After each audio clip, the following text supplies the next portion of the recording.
வீட்டில் எல்லாருமே சேர்ந்து சீட்டு விளையாடிக்கிட்டு இருக்காங்க. எல்லாருமே விளையாடும் போது காவேரி வராங்க. வந்தவொடனே கேட்குறாங்க, என்னம்மா நீயும் விளையாடுறியா அப்படின்னு சொல்லிட்டு தாத்தா கேட்குறாரு. இல்லை இல்லை தாத்தா, இதெல்லாம் எனக்கு செட் ஆகாது, நான்லாம் விளையாடல தாத்தா அப்படின்னு சொல்லிட்டு காவேரி சொல்கிறாங்க. இது என்னம்மா பெரிய விஷயம், சும்மா விளையாடுமா, எல்லாரும் விளையாடுறாங்களே விளையாடு அப்படின்னு சொல்லிட்டு தாத்தா சொல்கிறாரு. சரி தாத்தா, நீங்கள் சொல்கிறீங்க அதனால் நான் விளையாடுறேன் அப்படின்னு சொல்லிட்டு காவேரி உட்காடுறாங்க. உடனே அப்படி பார்க்குறாரு. அப்படி பார்த்துட்டு, என்ன இந்த பொண்ணுக்குலாம் என்ன விளையாட தெரியும் அப்படின்னு சொல்லிட்டு விஜயோட சித்தப்பா சொல்கிறாரு. அதை கேட்டோடனே, அவளும் சின்ன பொண்ணு தானே, ஏதோ விளையாடுவா விடுங்க, அதெல்லாம் பெருசாக எடுத்துக்காதீங்க அப்படின்னு சொல்கிறாங்க. பாட்டி எல்லாருமே சேர்ந்து விளையாடிட்டு இருக்காங்க. அப்படி விளையாடிட்டே இருக்கும்போது கரெக்டாக விஜய் வராரு. வந்து காவேரி பக்கத்தில் உட்காந்து இப்படி பண்ணு அப்படி பண்ணு எல்லாமே சொல்லி கொடுத்துட்ருக்காரு. இங்கே பாருங்கள், சீட்டு விளையாடும் போது இதெல்லாம் சொல்லி கொடுக்கக்கூடாது, அமைதியாக இருக்கணும் அப்படின்னு சொல்கிறாரு சித்தப்பா. ஏன் இதில் என்ன இருக்குது, ஏன் பொண்டாட்டி நான் சொல்லித்தரேன் அப்படின்னு சொல்லிட்டு விஜய் எல்லாமே சொல்லி கொடுக்குறாரு. யாரும் இங்கே ஜெயிக்க முடியாது, நான் தான் ஜெயிப்பேன் அப்படின்னு சொல்லிட்டு அஜய் சொல்கிறாரு. நான் தான் ஜெயிப்பேன்னு சொல்லிட்டு அஜயோட அப்பா சொல்கிறாரு. சரி, யார் ஜெயிச்சா ஜெயிங்க, ஒன்றும் பிரச்சனை இல்லை, பார்த்துக்கலாம். என்ன என்னை பார்த்தா உங்களுக்குலாம் பயமாக இருக்கா அப்படின்னு சொல்லிட்டு விஜய் கேட்டுட்ருக்காரு.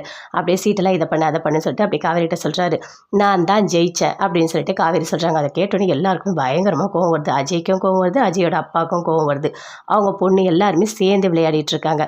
நான் ஜெயிச்சிட்டேன் ஓ அப்படின்னு சொல்லிட்டு அப்படி காவேரி பயங்கரமாக கத்துறாங்க. சரி சரி, நான் போகிறேன், எனக்கு தூக்கம் வருது அப்படின்னு சொல்லிட்டு பாட்டி அங்கேருந்து போகிறாங்க. சரி, நாளைக்கு காலைல நிச்சயதார்த்தம், அதுக்கு தேவையான வண்டிலாம் ஏற்பாடு பண்ணிட்டீங்களா அப்படின்னு சொல்லிட்டு விஜயோட சித்தப்பா கேட்குறாரு. ஏன் நம்மக்கிட்ட தான் வண்டி இருக்குது, எதுக்காக அப்படின்னு சொல்லிட்டு தாத்தா சொல்கிறாரு. இல்லை இல்லை, அந்த வண்டி போதும் தான், இருந்தாலும் காவேரி வரமாட்டாங்கல்ல அப்படின்னு சொல்கிறாரு. என்னது, நான் வரமாட்டேனா? கண்டிப்பாக நாளைக்கு நிச்சயதார்த்தத்துக்கு நான் வருவேன் அப்படின்னு சொல்கிறாங்க. அதை கேட்டோன்னே அப்படியே அஜயோட அப்பாவுக்கு பயங்கரமாக கோவம் வருது. நாளைக்கு நான் வருவேன், கண்டிப்பாக நான் வருவேன் அப்படின்னு சொல்லிட்டு எல்லாம் போகிறாங்க. அப்படியே எல்லாருமே போகிறாங்க. அப்போ அப்படியே காவேரி நின்று ஒழுங்கு காட்டுறாங்க அவங்க சித்தப்பாவுக்கு. நானும் வருவனே அப்படின்னு சொல்லிட்டு போகிறாங்க. அவங்க சித்தப்பாவுக்கு பயங்கரமாக கோவம் வருது. அப்படியே பார்க்குறாரு. பார்த்துட்டு அஜயும் பார்க்குறாரு.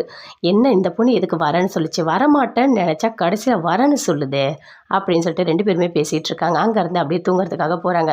போயிட்டு துணியெல்லாம் காவேரி மடித்து வைக்கிறாங்க. மடித்து வச்சுட்டோன்னே சரி தூங்கலாம் அப்படின்னு சொல்லிட்டு தூங்கிட்டு இருக்காங்க. அப்போ விஜய் கேட்குறாரு, என்ன நாளைக்கு நிச்சயதார்த்தத்துக்கு வரமாட்டேன்னு நினச்சா வர அப்படின்னு சொல்லிட்டு கேட்குறாரு. அதில் என்னங்க இருக்குது, நாளைக்கு கண்டிப்பாக நான் வருவேன், அங்கே நிறைய வேலை இருக்குது அப்படின்னு சொல்கிறாங்க காவேரி. என்ன பண்ண போகிற அப்படின்னு சொல்லிட்டு விஜய் கேட்குறாரு.